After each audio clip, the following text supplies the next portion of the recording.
Good evening, everybody. I want to start by thanking CIS for giving me such a wonderful month in your beautiful city. But I have to say, I was hoping to get away from Donald Trump, and nobody will let me. No matter where I go, people want to talk about Donald Trump. So that's why we're here tonight. I will be mentioning the very odd fact that Donald Trump got a lot of female voters. That was not supposed to happen. But I'm going to only lead up to that fairly slowly. So be patient.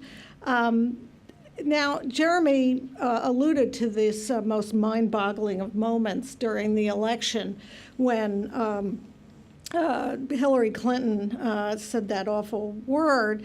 And I just want to read you the full statement because it's kind of interesting. And if you're anything like me, your memory could use some jogging. Here's what she said.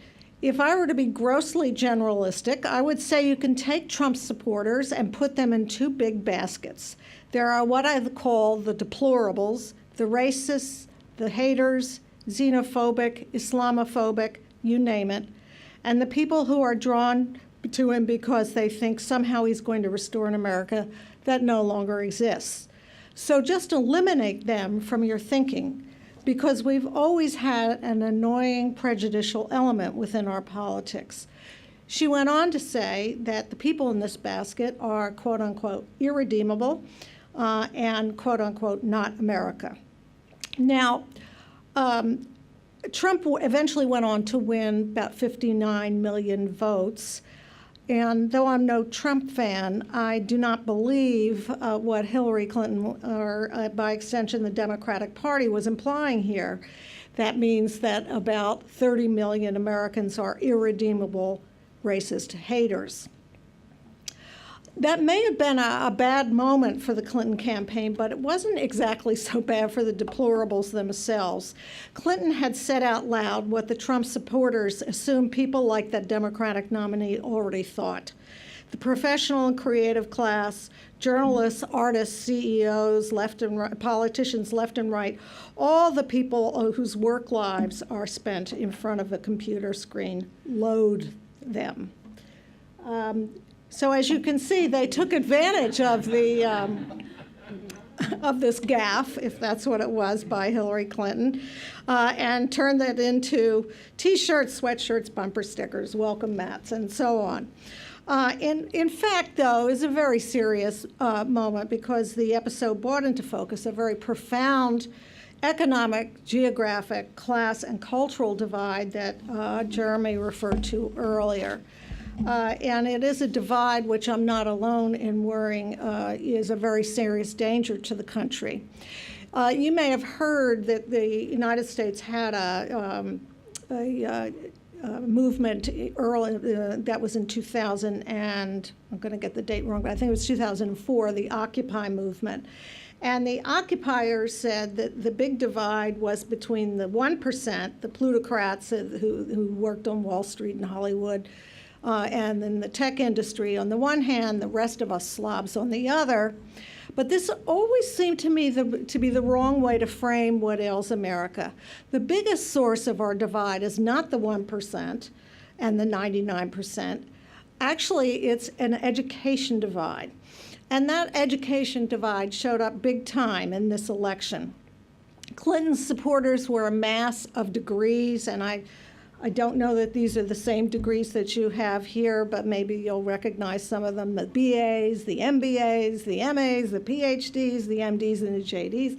College-educated whites, and I'm going to stick with whites for now because race so vastly complicates this topic in the United States. The college-educated whites preferred Hillary Clinton by 15 points. And actually, this represented a big shift from the previous election where Mitt Romney won among well-educated whites by 14 points. So there's a big shift from the Republicans to the Democrats of the well-educated whites. Trump supporters, on the other hand, were less educated. They typically had a high school degree with perhaps a year or two of college, Whites without a college degree preferred Trump by 23%. And only 19% of Trump voters have a college degree. This also represents a big shift in the parties. The Republicans saw a big jump in support among working class, including union members, who in previous years would have stopped speaking to their own mothers if they had dared to vote Republican. Now, there are two other gaps, two other divides that are closely intertwined with this education divide. And the first up is a geographic divide. Those with more education move to where the interesting and high-paying jobs are, knowledge economy jobs, that is. And that means they go to cities, especially in the United States, the cities along the east and west coast, especially New York and D.C., Los Angeles and San Francisco, but also other places, Seattle, Portland, and Boston, and so forth. But America remains far more a nation of medium-sized cities, small towns, and the like, than people, and especially people like me who live on the coast, tend to realize. The less educated are more likely to live in those places. And they have not moved to cities. One fascinating study of Trump voters showed that they were homebodies. That is, they were living in close proximity to the places where they were born.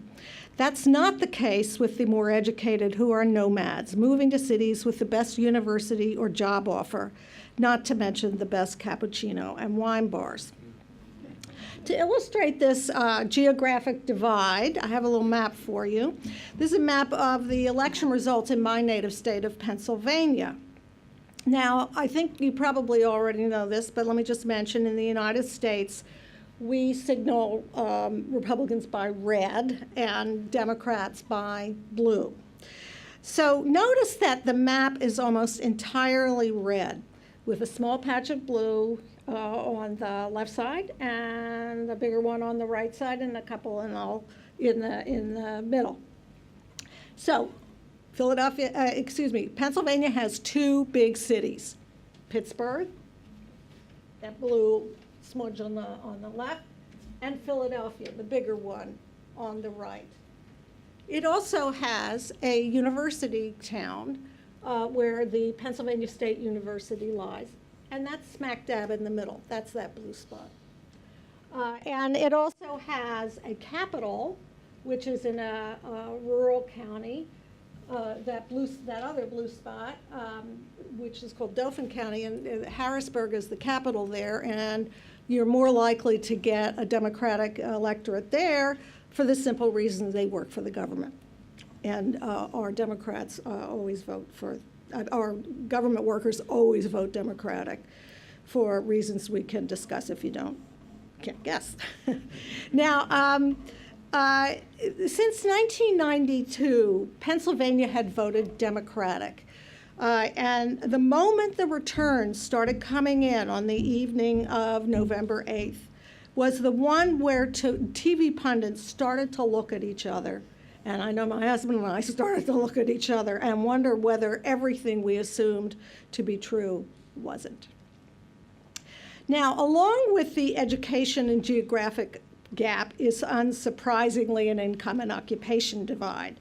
Early on in the Trump saga, a lot of people assumed that Trump supporters were very low income or perhaps even unemployed, but that wasn't quite right. They turned out to be working class and lower middle class, not just factory workers and miners, but also accountants, small business owners, contractors, plumbers, electricians. Trump made huge gains among these voters. Blue-collar places where Democrats traditionally had their base, like the Rust Belt states of Michigan, Wisconsin, and small-town Pennsylvania and eastern Iowa. These were the places that gave Trump his victory. Clinton voters were more likely to have jobs in finance, in media, in design, and the professions, and in academia. This was a complete reversal of the traditional post-World War II alignment. Instead of the working class going for the Democrats, it went Republican, and instead of the wealthy going for Republicans, they went for the Democrats. So there's quite an enormous transformation.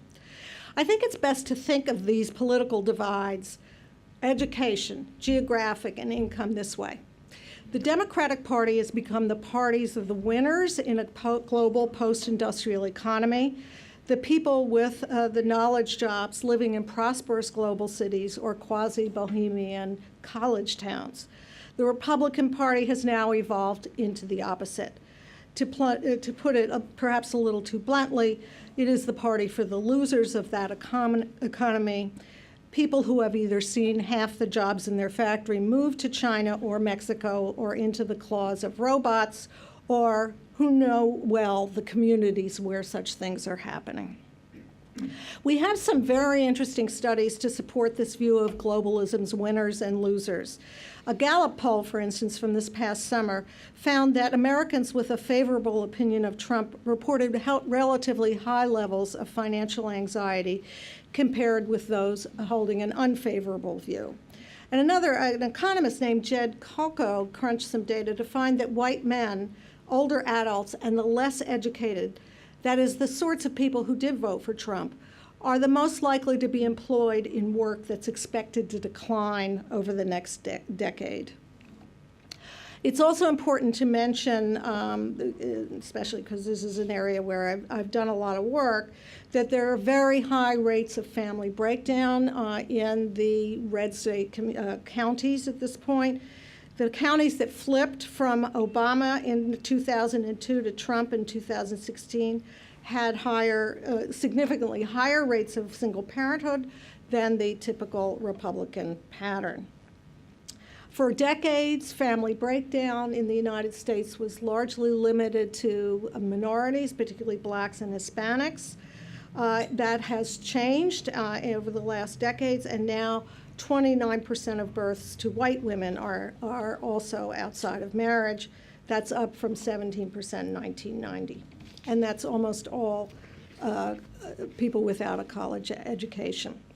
Now, the white working class, these deplorables, have the bleakest view of opportunity in America. This is perhaps would surprise a lot of Clinton voters who are used to hearing so much about minority and particularly black discontent. But it is white, poor, and working class that is most pessimistic about their children's future and most likely to say that hard work will not lead to success. And it gets actually a little more depressing. In a paper that really stunned epidemiologists and policymakers alike, two Princeton economists showed something shocking. For the most part, Americans are living longer than they were a decade and a half ago. Everyone, including blacks and Hispanics, was living longer, as you would expect in a rich country like the United States. There was everybody but one group, middle-aged American whites without a college degree. Deaton put it this way: life expectancy is much of Appalachia, and that's one prominent district of the Trump voters that stretches from western Pennsylvania way down into northern Alabama. The life expectancy there is below the life expectancy in Bangladesh. The biggest driver of this rise in mortality, an epidemic of suicides and afflictions stemming from substance abuse, alcoholic liver disease, and overdoses of heroin and prescription opioids. In short, the election revealed that there are two Americas. They live in different places. Their children go to different schools. They have less and less in common in the hopes they have for their country and in their understanding of what it takes to make a good life, but also in their tastes, in television, food, sports, sports stars, and cars. One of the favorite exercises of data journalists in the United States, and I don't know how much you have that here, but these data journalists are now among the most influential in the US, was to draw maps showing things like this. Trump won 76% of counties with a Cracker Barrel. Now, a Cracker Barrel is a very low-end, sort of southern restaurants with fried chicken and grits and that kinds of thing. But and he only won 22% of those counties with a Whole Foods, which is, okay, you know what Whole Foods is. Republican counties, people watch Duck Dynasty, but in Democratic counties, they watch Modern Family. And in Republican districts, the favorite sports figure is a martial arts star, whose name I've never heard before and can't even repeat. And in Democratic counties, it's Serena Williams. Thanks to data journalists, we could actually play this game all evening. But actually, trivia really reveals something serious. The Whole Foods, Serena Williams, and Modern Family crowd, the cosmopolitans, if I can put it that way, run the country. They run the media, they run Washington, they run the cultural and financial institutions. They're in charge, but they don't much care for the little people, the Cracker Barrel crowd, insofar as they think about them at all. Remember what Clinton said, just eliminate them from your thinking. They used to be called hillbillies, rubes, rednecks, perhaps white trash, and now they are called racists, xenophobes, homophobes, Islamophobes, and sexists. Michelle Goldberg, a respected up-and-coming left-wing journalist, wrote, Trump's presidency still feels like a nightmare or an occupation. Remember Hillary's words, they are not America. And think about what those statements suggest about the American polity. Now, no group has been more detached from the deplorables than feminists. Over the past 15 years, most major newspapers in the United States and news websites have hired young women pretty much fresh out of college to be specialists on gender. And they help feed the narrative that Trump would never reach the White House because women would be thrilled at the prospect of breaking the final glass ceiling. They wrote articles chronicling the disgust women felt for the sexist comments and stories of groping by the Republican candidate. Headlines like, Republican women are done with Trump. Republican women feel betrayed by their party. And of course, they were dead wrong. Close to 90% of Republican women voted for Trump. 53% of white women, 62% of non-college educated white women went for the tycoon and reality TV host. The gender journalists are from one side of America, the coastal, urban, college-educated side, with little understanding of or interest in the military wife who lives in small-town Ohio or works in a canning factory in Iowa. About 90% of our journalists are college-educated, and that's a big shift from 30 years ago when journalists were often the sons of policemen and nurses. 1 out of every 5 media jobs is now located in New York, DC, or Los Angeles in 2014. That's up from 1 in 10 in years prior. We really lost our local press, and that, I think, is part of what fed into this misunderstanding of what was happening. After the deplorable comments seized the headlines, one journalist at a popular website wrote, the funniest part of all of this, to me, is that Clinton was basically saying what everybody in the press corps has been saying. And their sneering attitude towards large sections of the country, the deplorables, the irredeemables, played such a big role in the rise of Trump. I want to end with this point. From the perspective of the cosmopolitans, this is not just in the United States, history was moving towards an enlightened, tolerant, global identity in the European model. They imagined themselves on the right side of history, and they alone understood its movement. Their political and cultural opponents were on the wrong side and would inevitably be defeated. Perhaps that's true. But it didn't work out this time that way. When one of the most important economists in the United States, former head of the Federal Reserve, Alan Greenspan, testified in front of Congress about the causes of the global financial crisis, he said, and I love this, it's so bland, there was a flaw in the model. So there was one major flaw in the election model. and in the barrier to their progress, and that is the deplorables. Thank you.